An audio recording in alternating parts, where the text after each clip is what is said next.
Rich and Johnny'z INZANE Michigan, episode number 1, the debut. We were we were joking about what type of radio voices we could use. Hey, this is Zane, Johnny, and Rich coming at you, crazy Michigan style. WVIC. But we're gonna keep it cool. So this is episode 1, Rich and Johnny. I am John Olson, INZANE Johnny, and with me I got Rich. All right, yeah, Rich Topeka. I'm just a freelance writer, broke, and I listen to a lot of music, and I listen to a lot of Michigan music. So that's where me and Johnny intersect. So, quick background. I went through a period a couple years ago where I would just listen to a specific kind of music a day for the whole week. Monday would be reggae. Tuesday would be Private Press progressive from Russia. Wednesday would be hopefully something not as pretentious as that. So it would go. I did that for a while and I loved it, and I would get really excited because I'd be like, oh, I'm going to start the week listening to Michigan and Smiley or Dub or something like that, and it got real specific, just diving into one thing for 24-hour period. And me and the skate crew were hanging around talking about New Year's resolutions, yada yada. And after half the crew said they weren't going to smoke weed anymore as they were rolling some legal stuff up, I was like, oh man, I think it would be cool to just listen to Michigan music for a straight year. And that's like, Michigan techno, Michigan blues, Michigan punk, just anything Michigan polka, yada yada. And this was right at the beginning of December, and I got so excited I just dived right in. And it was incredible. And while I was starting to listen to Michigan music, I was talking to my friend Drew Doberman about our shared love of the Gibson Brothers and Oakwood Records. And we were listening to Big Pine Boogie, and I was like, oh man, this is great. And I was like, I don't know, man, like maybe I should just listen to where these songs are being covered from, the original source, and just go for that. So digging around, I got back to Click's record label at a Taylor, I believe. And I got just bombarded with Michigan hillbilly and early rockabilly music from Michigan. And that's where I heard the Blue Echoes for the first time. And I was digging up on some information on there, and I saw this phenomenal article on the legends by my man sitting right next to me right now. Yeah, the Blue Echoes were Lansing rockabilly, rock and roll, the first rock and roll band from Lansing that anyone's aware of. Good stuff. It's like, 52 or something like that? I think more, they were actually later 50s. They were kind of, Lansing, as always, is a little bit, things move a little slower in Lansing. So I think it was like mid to late 50s. Okay. So, it was still early, but it wasn't as early as like stuff going on in other bigger cities, And Witchcraft was the one and it was self-published too, right? I think they had they maybe worked with some smaller label. It was nothing notable. I forget what label it's on, but they probably recorded at a place called Lee Recording Studio here in Lansing, right on Michigan Avenue. But yeah, so that's previously called Don Lee. Don Lee. He recorded some garage bands and anybody who wanted to stop in and give him some money. So I kept seeing Rich's name pop up in all this killer local history. So I was like, oh man, I'm going to meet. And I know that when we meet, we're going to just jaw nonstop about all things Michigan. So I was like, well, how about it'd be cool if we did a podcast or some type of recorded talk of us going on. And I was like, well, I don't know. I think maybe instead of just going buck wild into the Michigan wilderness, that we pick a record each or an artist each to focus on for an hour or so. And that's how we came up with Rich and Johnny'z INZANE Michigan. And today on the plate for The Jump, the episode uno, we have Rich's pick, Nolan Strong. And my pick is a super bizarro, weird Michigan East Lansing record. Rick and JB wake up and smell the coffee, and we're just going to jump right into the Strongville. So, Rich, what do you got to say about him? All right. So, yeah, Nolan Strong and the Diablos is 1950s, mid 50s, tapering out in 1961. Detroit made R&B, doo-wop. Nolan Strong was obviously the leader of the Diablos. And for a while, he was the biggest music star in Detroit. This is before Motown, so it was a different era of Detroit music. So it wasn't as hard. Eventually, obviously, Smokey Robinson, the Temptations, Motown took over.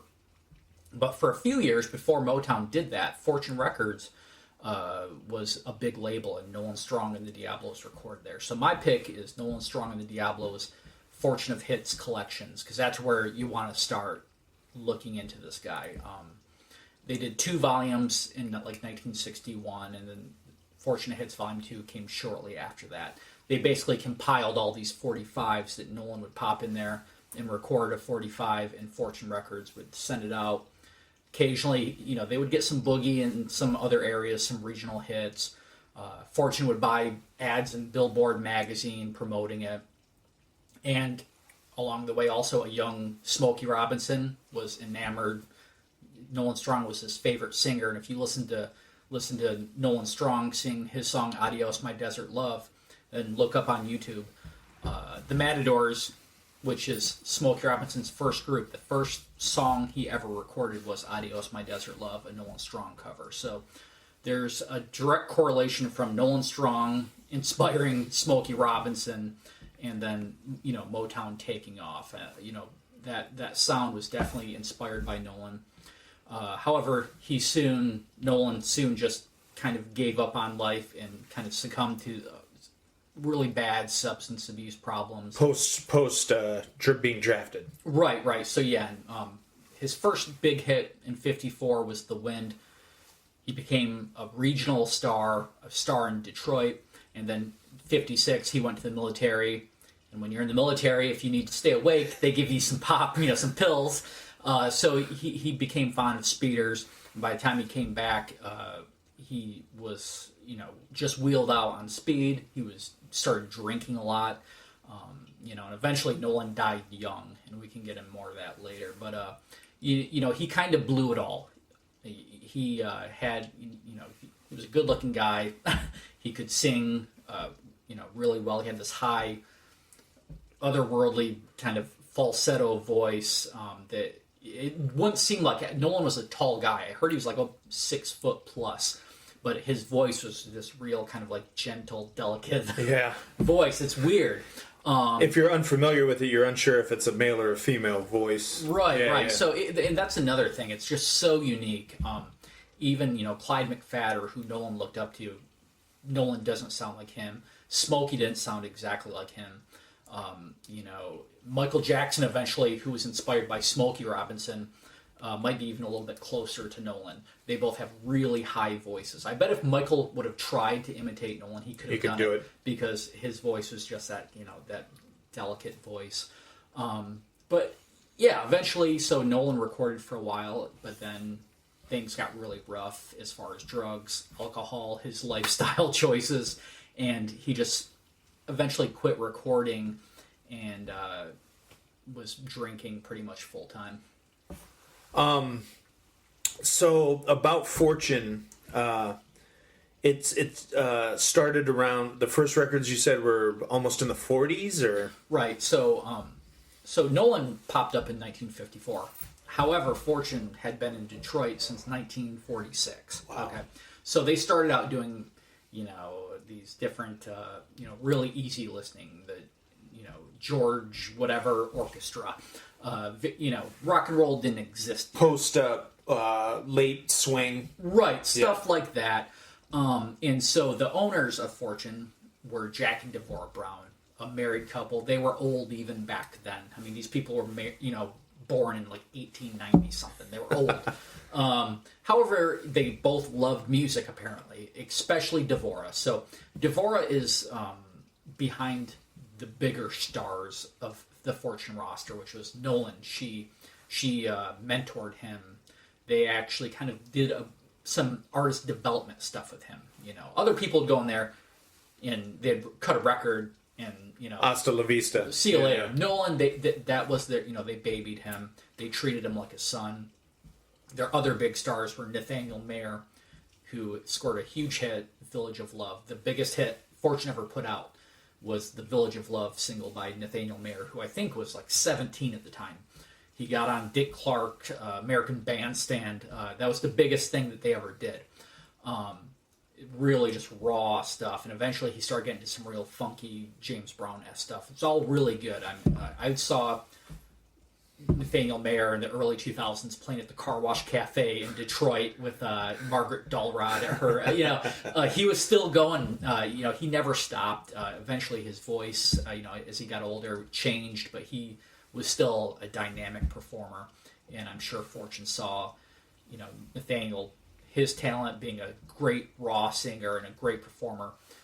And then Nolan was more of just a stationary guy. He didn't dance on stage. He would just stand there and sing because, his voice was good enough. He didn't have to do anything. Not that Nathaniel had to perform. He was just more into it. Nathaniel was more of a dynamic performer.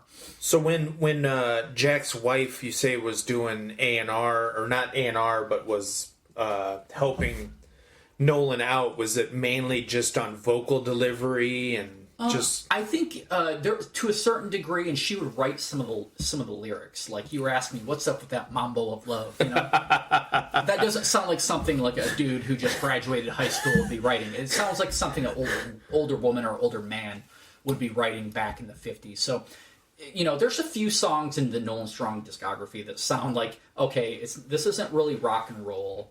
This isn't really doo-wop or R&B. This is a song about a genie. Right, yeah. Then Alacucci is a song about a genie. So, it's just kind of, there's a few bizarre songs in there.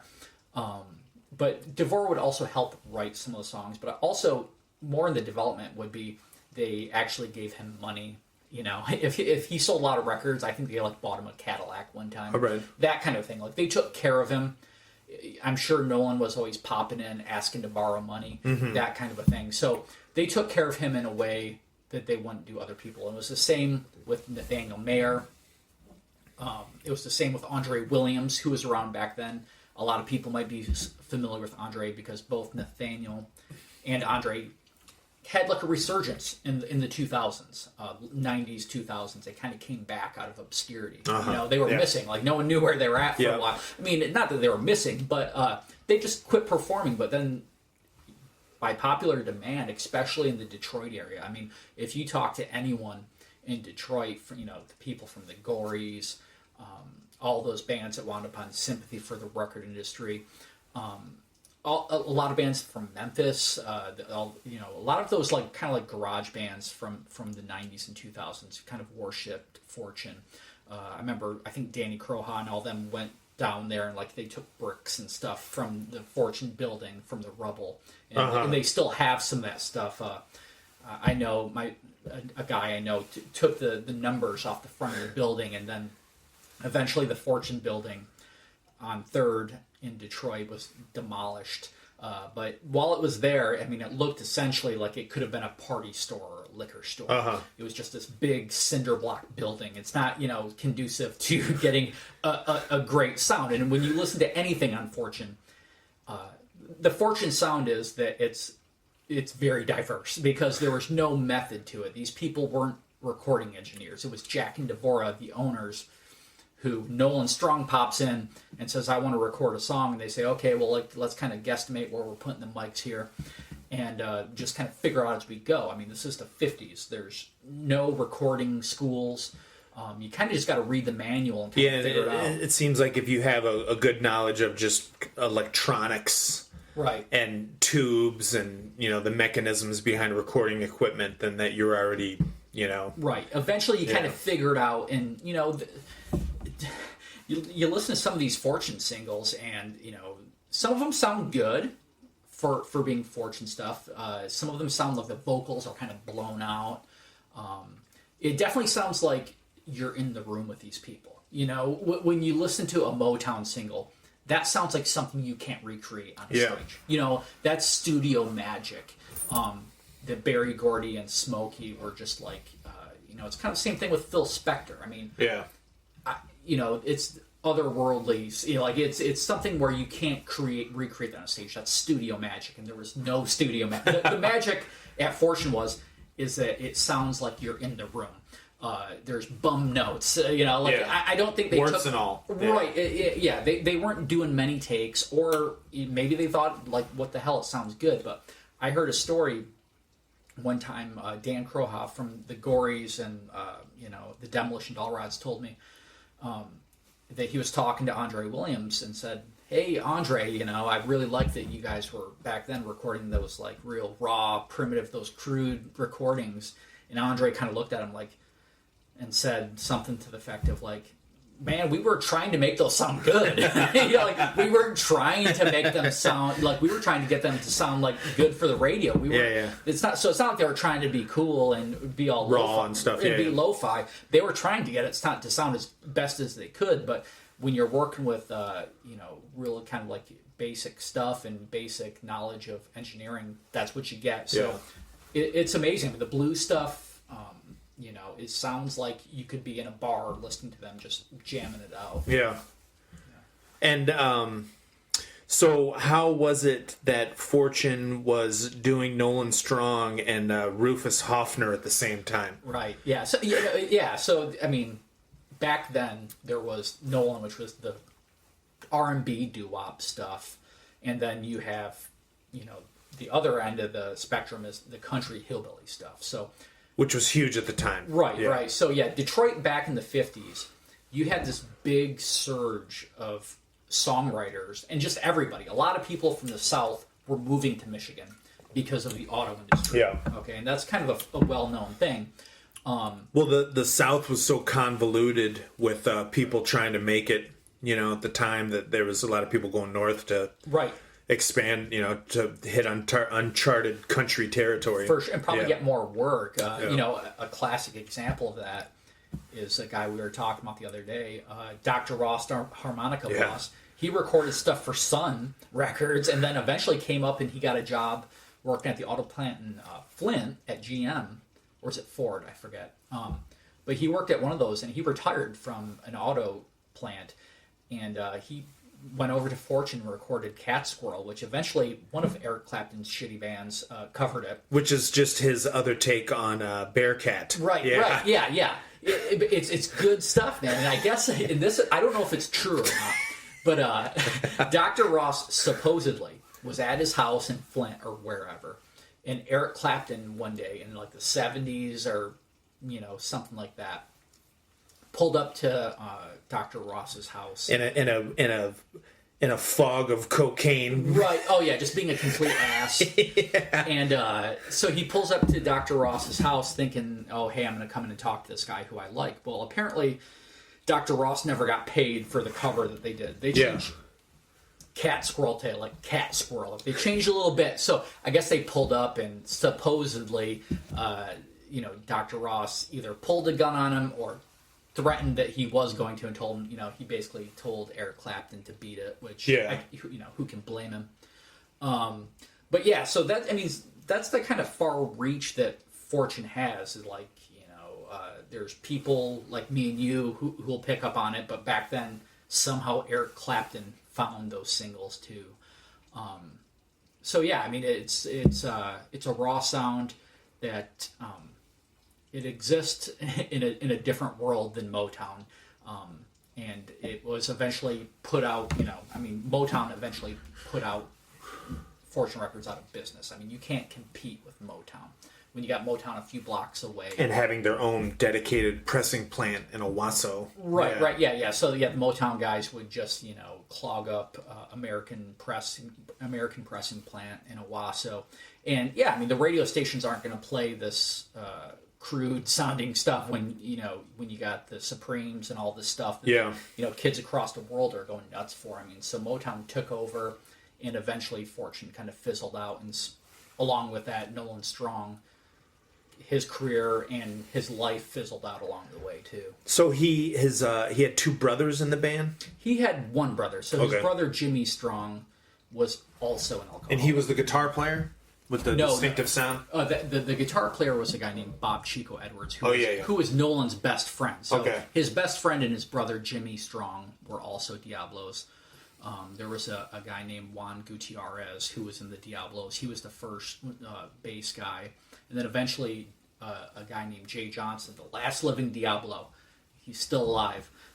But he ended up joining the Diablos. And I've talked to Jay sometimes too. He's a cool guy. He has some stories, but like a lot of people, anybody who I've tracked down who knew Nolan is very guarded about him, and they don't want to say anything too much about him. And so Jay Johnson told me one story about Jimmy Strong, Nolan's brother, and I guess Jimmy died before Nolan, back I think in the early 70s, but he said the last time he saw Jimmy Strong, he was driving down somewhere down near the Fortune building, and he just saw Jimmy Strong like stumbling down the road, like almost like kind of like old school hobo style. So Jimmy Strong died, and then a few years later Nolan Strong died too, and they both kind of just boozed themselves to death. And I actually paid $30 to the state of Michigan for a death certificate,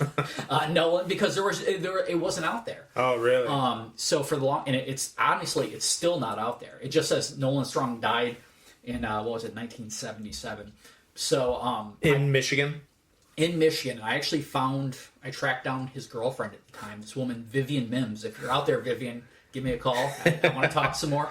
But she was with Nolan when he died, and he was just hitting the bottle really hard. I mean, he died in 1977. He was early 40s. I mean, you have to be boozing pretty hard to do that. But yeah, I mean, he ended up checking out. He was, in I think an apartment somewhere, and he died. Just a nobody, really. So let's talk about this Relic Velvet Angels crossover. Right. So let me see if I can get this straight. Nolan, born in Alabama, right? Right. Walks into Fortune Records. No musical, wasn't in no band before. No, just hanging out with his friends singing. That's about it. This is 51. No, I'd say 52 or 53. 52 or 53. All right. Yeah. So he cuts The Wind. Yep. It's a hit. Yep. Gets drafted. Yep. Comes back. And where's the Velvet Angels? They're in Philadelphia, right? Right. So that brings up, while Nolan was still singing as Nolan Strong of the Diablos with Fortune, he kind of started moonlighting with this other group called the Velvet Angels. And that came through, that guy I was just telling about, Jay Johnson, the last living Diablo. And he was also a member of the Velvet Angels. So they got Nolan Strong to go to this hotel room, and they just set up a recorder. And so if you look up the Velvet Angels, I think I put some of that stuff on YouTube. They're incredible. Yeah. Right. It's really good. I mean, and you have these guys singing this pretty straightforward doo-wop. In a hotel room to no one. In a hotel to no one. And then Nolan just comes in just belting it out, and that's when he really soars. I mean, it's like you're in the room with. Those are some of my favorite recordings. And are those with other Philadelphia heads? I think those guys were not from Detroit. They were from Philadelphia, and somehow I think they must have cherry picked Jay Johnson from the Diablos. Okay. And so I think Jay was trying to be like, hey, my buddy Nolan, I used to sing in the Diablos with him. Like, let's try getting Nolan over here. All right. But eventually, Jack Brown, the owner of Fortune, wrote a letter to Relic and said, you better not put this out. To Relic? To Relic, otherwise we're going to sue you. And eventually the CD edition of that, the booklet has that letter from Jack with the Fortune letterhead on it. Yeah. And it says, hey, I understand you have these recordings. Basically, don't think about putting them out, because Nolan was still under contract with Fortune, So, Relic, besides Battle Creek's Depression Records, which we'll get at in Rich and Johnny'z INZANE Michigan number 6 or something like that, has the most amazing label logo. The spider web looks like, looks like something a Russian mafia member would have tattooed on their arm or leg or something like that. And, So then he moved back to Michigan then from Philadelphia, Right. So I think that might carrying a bunch of East Coast doo-wop with him in his style. Right, and that could, I think, for Nolan, that could have been a thing where he was just along for the ride, you know. That was like a one-off thing. I wonder how long. I'd have to look and see when they recorded it to when it was actually released. But essentially, so Nolan had this big streak of he was getting some moderate regional hits in the mid '50s, and then eventually, the more he got back from the military, he was taking pills, he started drinking more. But in 1961, he had his last big hit, which was Mind Over Matter. Which was a big orchestrated event, right? Right. Yeah, I mean, there's just lots of people in the room. It kind of almost... there's actually a guitar riff on there. I mean, it sounds kind of like Keith Richards-ish. You know, like, it's got a good guitar on there. It's more rock and roll than probably, you know, almost anything else that he did. But that was a big hit. And just to show you in 1961 that Fortune Records was indeed on Motown's radar, and Motown was definitely trying to at least troll them to some degree, because they heard, hey, Nolan Strong just recorded this new song called Mind Over Matter. I think they got a hold of like an early test pressing or something. They heard it was a good song. So Berry Gordy had the Temptations under a different name called the Pirates, because they're pirating the song from Nolan. They cut a cover of Mind Over Matter as the Pirates and released it, if not before Nolan, right at the same time. Just trying to snag that hit from them. Yeah. That's definitely like a gorilla in the room. Where, you know, we don't care. We're gonna like put out a cover of your song without asking you. You know. But so that happened, and that was the last hit that Nolan ever had. You know, Fortune probably would have let him out of his contract if Motown wanted to give him money, but at that point, Motown did want to sign Nolan actually, but Nolan didn't want to leave. He had a substance abuse problem. And at Motown, it's not Fortune Records. Fortune Records, he could walk in there and record it when he felt like it, get drunk all day. Motown, you have to work. You can't be an alcoholic and be on Berry Gordy's roster. I mean, they're going to put you on a bus. You're going over to Europe. You're doing the Motown reviews all over the place. You're going to the Lansing Civic Center. You're going, you know. So that's work. And eventually, Nolan started getting to even much worse stuff. As far as lifestyle choices go. So it seems, I don't, you know, this is a naive statement, but it seems to me that Fortune didn't mess with garage rock at all. Yeah. I can't think of right. They kind of phased out. I mean, they were on their way out before the Beatlemania started, you know, which sparked all the garage rock stuff. So they were already kind of phasing out. They would have. Definitely. I mean, I think, honestly, if they would have stuck around a few more years... The Boss Men would have been on them or something. Right. So, you know, but yeah, they kind of checked out before that. They weren't doing much at that point. So when rock and roll kind of reared its ugly head, they were dipping out a little bit. Right. And at that point, you know, Nolan Strong was very, very rarely recording anything. And from what I understand, Jack and Devorah, the owners of Fortune, would pretty much have to drag him in the studio, and you can tell. I mean, some of those tracks from his later days are not too inspired. It doesn't sound nearly as good as those early singles that he put out. And by a few accounts of people who knew him well, like Nolan was definitely pimping women, and I think he was making more money doing that than recording. And in fact... pragmatism. Right.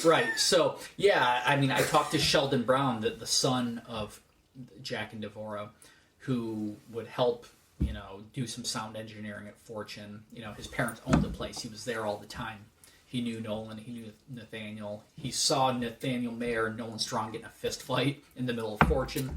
But he also told me this real bizarre story one day about him just showing up to Nolan's house and walking in, and there's like women like just sitting around in Nolan's house like in their underwear. You know, this real kind of creepy, weird stuff that like rather than doing that, he could have been being a recording artist, but he just kind of gave up. And I think when he came back from the military, it was just really all downhill from there.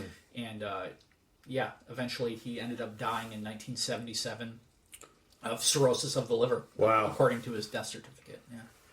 And to this day, there is no Fortune reissues. There's no box sets. There's bootlegs. There's bootleg CDs. But there's no vinyl box sets or celebratory. No, nothing. Pageantry around the label. Yeah, because I mean the maybe eventually it'll happen. I know that there's still some family members of the Brown family who are around and who are aware of these recordings, and so something might happen, but nothing anytime soon. And honestly, but it might not happen. I mean, Nolan Strong's music never made it onto 8-track, CD, cassette tape, anything. It's like anything that's official Fortune Records, official Nolan Strong was all vinyl. All 45s. 45s, and then they did a few LPs. So they in 61 and shortly after they did Fortunate Hits Volume 1, Fortunate Hits Volume 2. And then when Mind Over Matter became a regional hit, they did a Mind Over Matter LP, which was, I think, just kind of like odds and ends that he recorded in the early 60s. I'd have to look at that, but it's not that good. It's not as good. The good stuff is Fortunate Hits Volume 1, Fortunate Hits Volume 2. And there's some good stuff on there. It's not terrible, but it's just not as good as his earlier stuff. So, a little bird told me that there's a book coming out on Sheldon. Right. Yeah.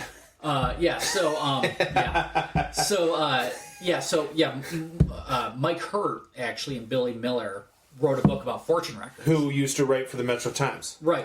Yeah. Mike Hurt, he wrote a story about Clicks Records. He's also in the Royal Pendletons, who put out records on sympathy for the record industry. Yeah. They have a single on Goner. They still, New Orleans guy who's moved to Detroit. Hurricane Katrina hit, and I think that's when he came to Detroit. But he is an encyclopedia of Fortune Records knowledge. And the little knowledge I'm spewing here, anything that I gathered during doing research, it was all to help them with their book. Okay. I mean, I was doing some stuff before that. I found Sheldon Brown because he was related to the Fortune people. I used to talk to him for hours. Most of that would be kind of, not too interesting, but then I would get these little kernels of stories from Sheldon. And Sheldon, like the Brown family, they're all eccentric kind of people. They're very guarded. So I had to talk to Sheldon for a long time before he started to open up. Oh but boy, eventually, that's some Michigan-ish right there, man. Right. So he's very guarded. And they were like, that's another reason why they never signed. I mean, they could have just said, hey, Rhino Records. Yeah. Rhino Records was trying to give them money to reissue all that stuff and do it for them. But we're not going to do that. Yeah, they could have gotten so much stepdad Barnes and Noble cash. Right. Well, and then eventually they're just aging themselves out. I mean, eventually, I'm pretty much the last generation that's going to give a shit about this stuff, So Sheldon would tell me stories like one day Andre Williams showed up and got in an argument with his dad, Jack Brown, the owner of Fortune Records, and Andre, who is, a big dude, hauled off and punched him, and dropped him on the sidewalk in front of Fortune. And so, he'd tell me stories like that. He'd tell me the story about Nolan showing up. One time was dark, probably evening in Detroit. Nolan walks in and it's, raining outside. Sheldon told me, he's like, I was kind of scared. Nolan showed up and basically implied that I have a gun and you guys need to give me some money. Yeah. And these are his label. I mean, Jack and DeVora treated him, from what I gather, like a son. But he eventually just started going off the rails and, that's how you end up dying in your early 40s from boozing. So Norton's putting the book out? Yeah, so they have a book publishing company called Kix Books. So Miriam, who is an encyclopedia of 45s and just good music. Ex-Cramps. Yeah, was the first drummer in the Cramps, I believe. A-Bones. Right, A-Bones, just a good person. So she's the publisher and editor of it, but Mike Hurt and her Miriam's late husband Billy Miller, who owned Norton Records with her, he passed away a few years ago, sadly, from cancer. But Billy and Mike wrote a lot of that while Billy was alive, and then Billy passed away, and Mike had to finish it up. Oh, all right. So Billy unfortunately never got to see this book. They just recently got they got a test copy of it back to look at. So it's very close. The cover, it looks like, has a picture of the Fortune Records building on there, looking like an auto mechanic garage. But yeah, I mean, I used to, Billy. Like I said, I was doing research for Billy and Mike. Mostly Billy. Billy was handling a lot of the Nolan doo-wop stuff. And so I conversed a lot with Billy, and I would, he'd tell me, hey man, we're trying to track down this doo-wop group. So I tried to find names, and I did a lot of the Nolan research for Billy. And then Mike Hurt handled a lot of the hillbilly and bluegrass stuff. So that was his thing. He's not the guy that co-authored the Detroit country music book, is he? No, that's Craig Mackey, but they're friends. Yeah. Mike and Craig know each other. A little dry, but a good book. Right. Yeah. So that's like a very, matter of fact. Yeah. It's got a lot of facts in it. And the Fortune book, from what I gather, is going to be pretty, pretty raw, just like Fortune, and like the way that these old blues dudes talked, and the way that these old country hillbilly dudes from the South talked. Like that's the way that it's going into the book. That's cool. Yeah. So it's going to want. Right, and there's big long quotes in there. It's not like chopped up and rewritten through them. There's big bulky quotes that because of this book, Fortune Records won't be forgotten. Yeah. There's a document of it now, and because millennials don't care. They don't care. It's not where their fortune is. Right, exactly. They don't give a shit, but it's for old people like us, and eventually it'll be at a library, and there'll be a document. Yeah, man, that's cool. Yeah. So in short, Nolan Strong inspired Smokey, and he could have been Smokey if he wanted to, but he went, he zigged when he should have zagged, and he ended up checking out pretty early. Yeah. And so, what do you have for us, man? This one's rare. Okay, so now we're switching gears to John's. I'm trying to get us. I'm trying to segue in between the two. I just keep thinking of the A-Bones Gibson Brothers beef. Oh yeah, legendary. Anyway, we go from the automotive zones of Detroit to the smoky coffee houses and MSU comfort zones of East Lansing, Michigan. Right. I married my wife Tova, and she was born and raised New York, Strong Island.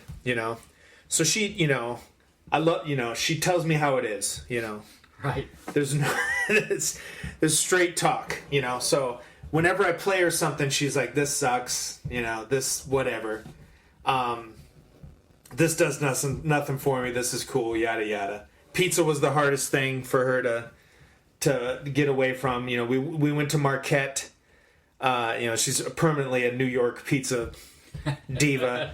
So we went to Marquette in the fall, and and Tova's like, "Oh, I'm from Michigan now." And I'm like, "Oh man, poser, yada yada." Sell out. Yep. So I had this record that I heard one cut of, really long cut, second to last. That the best kind of songs you hear, you're like, "Oh, that's cool," and then you hear them, for the first time, seventh time, and they're just like, "Oh my God, what is this? What's the steel guitar? The dobro or the or pedal steel?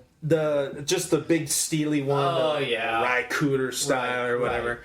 Right. It's the second to last song. I forget the title, but it just hit me that this thing is just absolutely unique. Like, some of my favorite records are the ones where you think they're really normal, and then their eeriness and creepiness just hits you when you least expect it. Right. It's not not a visceral experience until you get super into it. So anyway, I'm playing it for Tova, and Tova's just like, "Oh, so you're listening to music from 2012 now, from like some Sweden dude?" I'm just like, "What?" She's like, "Yeah, man, this is like some Sweden hipster dude, like from 2012, like Matador Records, like thing." I'm like, right. I'm like, gee, friend, this is East Lansing, 1977. She's like, Right. what? Yeah. So this record, Wake Up and Smell the Coffee. It's there was a really, what I'm trying to find out about is the East Lansing folk scene that seemed to start 71 around the Old World Cafe, which turned into Hobie's. Right. Where the Fix had their first show and it was there, and then now then it moved to just right from a block from where we're singing right now. But it was the Old World Cafe, and it was a place where a lot of what Dick Rosemont from FBC would say, a lot of the stoners, loners, and boners would hang out. Right. And Jack Hamilton, who played with B.A. Thrower, and a lot of the Blue John and all those crew started doing gigs there in 71, and a lot of the folk records you see around Lansing mention Old World Cafe. So anyway, this is what I believe this record came from, but it has a synth song named Clone Booth on it. That's this 8-minute Star Wars Tangerine Dream if they had to deliver mail on a snowy day. Just makes no sense. They're getting their money's worth out of that. Yeah. Yeah, and just a really just complex downer record. I mean, the cover is so stark. Just a drawing of a house. It looks like a Shadow Ring record. It's so modern in its feel, and I can't find a single thing about the two people that were involved in it. A guy named Doug Gondek and Todd Hannert. Dick Rosemont, who we're talking about again, one of the co-owners of FBC, that's a great record store here in East Lansing. Yeah, and he ran a progressive rock radio show for the longest, right? Right, yeah, and he would go and see Captain Beefheart and get him to record radio IDs. Yeah. And so this Dick guy was kind of at the front of all the hip stuff that was going on. And it seems to me that these two guys, they were connected. Number one, it wasn't their real names. There's no Rick or JB involved into this record at all. Stage names. Stage names, yeah. The one guy, Doug, apparently was a big player in the radio station there, the folk radio station in East Lansing. It was WLS or WILS. WILS, yeah. And the only other name I could glean from it was this Gary Reed cat, who was a big country producer and was the bass player for the Johnson Mountain Boys, who did a couple records on Old Homestead, and he produced a classic Michigan bluegrass record called Old Michigan. The Old Michigan, I think it's Rough Water, the Michigan Winter record. You see it around a lot, but it was a classic around here. And apparently he was of this DGA production company, which this Rick and JB record was on. Yeah. So the bluegrass country thing is strong on this one. But again, there's no info. There's a sax player named Gary Galloway. No idea. The synth player is credited to Gary Rutrow. But, that sounds suspect. That sounds pretty suspect. Right. But I really love downer records, and Michigan is just full of them. Timothy, the Papa Never Let Me Sing the Blues records, the Spill Lane Thrower record on Ranger. I mean, there's just, look around you. Michigan's grim. It ain't going anywhere. Lansing, I keep hearing that it's the second most overcast place in the U.S. I wouldn't doubt that. I mean, look outside I know. Right now. As we talk, it's just rainy and snowy. I mean, it's beautiful in its own way, but if you got a heavy heart, it ain't going to be lightening up anytime soon. Right. And, this is a classic example of a private press record where, like you said, who knows where these people are? Yeah. There's nothing out there, but also it's good, which is, sometimes these private pressings are terrible. Yeah. But you've managed to find a really good one that, Light in the Attic Records or one of these people. As soon as they hear it, they're going to snag it up and act like they discovered it. But it's it goes to the point where, a lot of these private press people try to sound big and try to sell it, but this is so idiosyncratic, and the lyrics are so arcane and so subtly depressing that it's all you could hope for a self-financed thing. I can't. Dick was like, "Oh yeah, I got that." He didn't really have any opinions on it, and Dave. The current owner of FBC was like, "Yeah, I got it. I guess get some dough." No one's talking about it, and it's an incredible modern record. I mean, 77, even in Lansing, punk was creeping. Right. This Gary Reed dude was starting to mess around with the Urbanations. Right. And all that stuff. So, it goes back to this Gary Reed dude kind of being the cross between new wave and bluegrass and country music, and this stoner coffee shop vibe in Lansing that had like a lot of really unique records. Yeah, and I mean, it almost sounds like, for being 1977, this seems like a record that should have been early 70. I mean, it sounds new because it has a synthesizer, but that style of songwriting, the very thoughtful and kind of poetic sounding stuff, it wasn't. I mean, there was lots of show bars, and it wasn't cool, I think, to be doing that at that point. Do you think? So, no, I mean, I don't think so. And because these songs are so long, they're, really long songs. There's a really long instrumental and stuff like Spacious. that. Yeah. So these guys were obviously, I'm going to take a guess, they were puffing some stuff, and they were obviously had one foot in the progressive rock field. So maybe they were seeing Universe at the time, or Magic, maybe, from or these Lansing bands, rock bands, or even Brown Paper Bag, Plain Brown Rapper, right? Yeah. Yes, there's prog rock and stuff still kind of floating around, and rock and roll was coming up. So yeah, it's weird because it seems like they were doing the folk thing that already passed, but then they were like working in synthesizers and electronics, kind of. Yeah, right. Yeah, there's these like little space like freakouts occasionally, and like you said, it just like will be like these long kind of like in the middle of it just goes on for like 4 minutes, and saxophone too, which the track, which in Lansing there's hardly any sax on any records, man. Right. Like none of the garage rock cats really messed with them. Right. I mean, God forbid it was nowhere around the folk records. I think maybe because Sound in Kalamazoo and some Flint area polka bands, people wanted nothing to do with brass or Oompa Loompa stuff.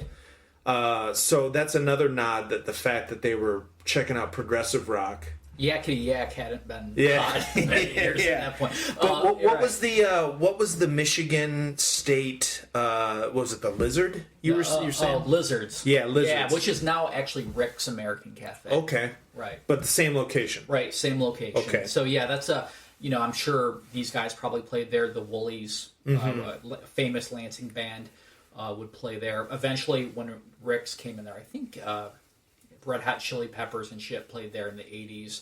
Black Flag. Yeah, maybe. second to last gig. Right, yeah.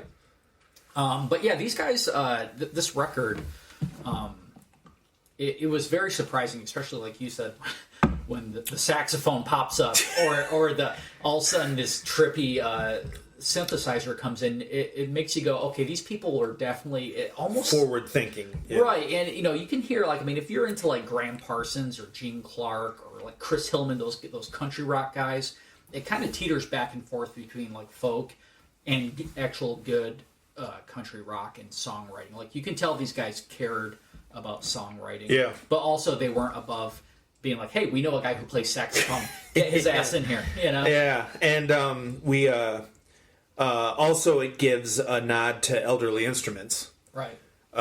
Which seemed like it was the hub of all these old world cafe dudes, and to this day is a $6 million guitar business venture, Right, and they sell, World War II era Martins, and it's interesting that because I remember when I was a kid, I worked at LCC at the checkout booth. Yeah, at the community college. Yeah, at the where you pay your ticket at the end. Right. So on my lunch break, I would skate over and grab whatever I could for $5, and usually I would just grab like an Indian record or like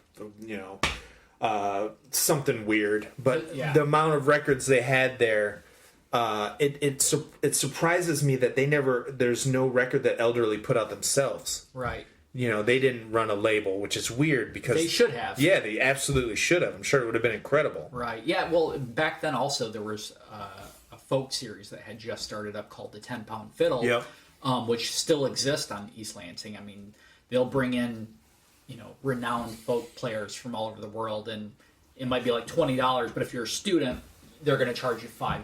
So it's aimed at keeping students and younger people interested in folk. But I'm wondering if these cats didn't play the 10-Pound Fiddle also. They must have, yeah. Right, because that's where all the folkies went to. So eventually, I'm going to try tracking these guys down for Johnny, and if we can get these guys to talk. The only combo I get besides the Doug guy that was up on the folk radio station was that there was some crossover with Iowa Rose Band, which you can see a little bit of in dollar bins around this area. But the scratchy cover art's the same, even though it's not done by the Mary Rose woman. It seems like they were hanging out on the same set. But also, like the 10-Pound Fiddle thing, they must have been creeping around the Footloose Wheatland festival scene. Right. That would put out there's 3 Wheatland compilations of the Folk Fest that are incredible documents, and to this day just still look really raw and stuff like that. But that whole Footloose Wheatland Records Old Homestead thing. That's for Rich and Zane Johnny's 30th talk. And the album, it's Rick and JB. The album's called Wake Up and Smell the Coffee. Why is it called Wake Up and Smell the Coffee? I have no idea, man. Like, there's no reference to any of that. It's just weird. And I've noticed a couple of Lansing styles, they end it with, I don't know if this is an influence of Steely Dan's East St. Louis Toodly Doo or whatever. Right. But a lot of these weird Michigan Lansing folk records end with a complex, goofy, waltzy look. I can really play. I'm going to reference ragtime. It's not a good song, but it makes sense after the nuclear heavyweight lyrics and just the downer vibe of the whole record. So it keeps you from hanging by the end of your neck off a noose, Right. A friend of mine was taking a class in writing short stories, and the teacher was like, rule number 1, make sure the person reading it doesn't want to hang themselves at the end of the story. So it has something to do with that, but it's usually, it's the song you're going to skip. Right. It's really short. Or it's, I forget what the title is on it. Right. It's... This doesn't have that on there. Yeah. This is just people talking about it. But it's a terrible... It's not a good way to end, but at the same time, it's better than just ending it with this really depressing long thing. Right. I mean, it's also a possibility. I mean, who knows? Until I actually track these people down, which I'm going to try doing. Maybe they just recorded in their basement and decided, hey, we're going to try putting out a record. And, maybe they just played around and tried to get on open mics. You know? I mean, you never know. I mean, there's nothing really out there about them. But that's the same for Lansing. I mean, until I start digging around looking for the old 60s and 70s guys, there was nothing out there about those guys either. I mean, I would track down Lansing bands who their 45 sell for like $900 on eBay, and they have these dweeby collectors from all over the world, who worship them. And I would call them and say, hey, can I interview you for your band? And they would be like, wow, you care? Yeah. So there was nothing out there. I mean, Lansing's kind of this, it's not a big city and it's not a small city. It's not New York where there's people documenting stuff. There wasn't famous photographers around town taking, but it's also the place where someone from St. John's can rub elbows with somebody from Brighton, right? So it's a weird. It is. Yeah. It's this weird town where it's easy for Lansing to kind of get lost. It's not Detroit, you know. Yeah. It's not even, you know, Grand Rapids. It's kind of just right in the middle. And it's redneck, but it's also the capital. And there's a university here. Yeah. And that's, you know, maybe these guys went to MSU. Yeah. I mean, that's another. But the open mic thing makes sense because I guess the Old World Cafe had a pretty prominent open mic scene, and I remember Jonathan Richman came through, and it's when the Modern Lovers broke up or something happened, and he needed a place to play solo, and Old World Cafe wouldn't let him do it because it wasn't the band. Or no, Rick's wouldn't let him do it. Rick's American Cafe. Yeah. The hip place. Yeah. So Old World Cafe let him play solo. Yeah. Because of the open mic thing. Right. Yeah. And that just shows you that the booking person at Rick's was a total jackass. Well, there's the legendary Jesus Lizard show where it was like a riot or something like that. Yeah. Right. Yeah, I mean, you know, this is one of those private press stories where you kind of got to track these guys down. And sometimes, from my experience and just, you know, writing about musicians on and off for years, is sometimes they want to talk and sometimes they care. And then sometimes people have no interest in bringing that stuff back up. They don't care. Or they might, like, maybe Rick and JB don't like each other anymore. Maybe it absolutely could be it. I mean, you know, I sent the Doug guy a message on Facebook, nothing, you know. Right. But to summarize, to wrap this up, the DGA only put out two other records, or one other record really. It was Sally Rogers, who was a big hit locally. She still performs. Yeah. Yeah, she plays the 10-pound fiddle. She's like a royalty over the 10-pound fiddle. Which is interesting because they reissued it twice with it was their first release, and then Rick and JB a year later. And then they reissued the Sally Rogers again. But it's interesting because I just figured out that MSU has a archive called Goldenrod that is, I think, the world's largest collection of female privately produced music. Wow. It's huge. Yeah, it has an entry on Discogs, Goldenrod. Okay. But it's an archive at MSU, and it's all the, you know, it's like Sally Rogers, anything that's self-produced female music. They have the physical copy, and it's tons of cassettes. Like, do you know, have you ever seen that Kay Gardner Moonbeams record? No. Like, there's a lot of psychedelic records out there, and a lot of them were in the libraries, but it was a real powerful Goldenrod. Seemed like it was really well connected, and it's tons of cassettes from the 80s, all female produced. Really incredible thing. I had no idea. And, you know, if you ever get a second, dig through it on Discogs. It's really amazing. Goldenrod. Right. Yeah. And Sally Rogers was front and center on that scene. So, yeah, I mean, interesting. MSU also has, on another note attached to music, they have a huge... Michigan State University has a huge archive of zines, not just music, but just zines, period. Wow. And they have tons from, you know, punk zines from the UK. Is that overlap from the comic? Because don't they have the biggest comic collection too? They might. You know, right. And so there's a local guy named Joshua Martin who he plays, you know, in a band called Fields of Industry, but he also kind of spearheaded that and kind of, you know, nurtured, and he even did a zine show where they put out some of the rare ones, and there's weird zines in there too, like local people from Lansing who'd put out this just kind of really awkwardly personal zines about themselves.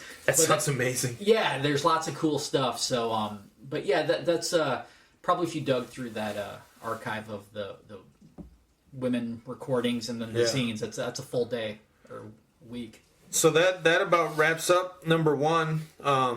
Do you have anything on your mind for episode 2? What's coming down the pipeline?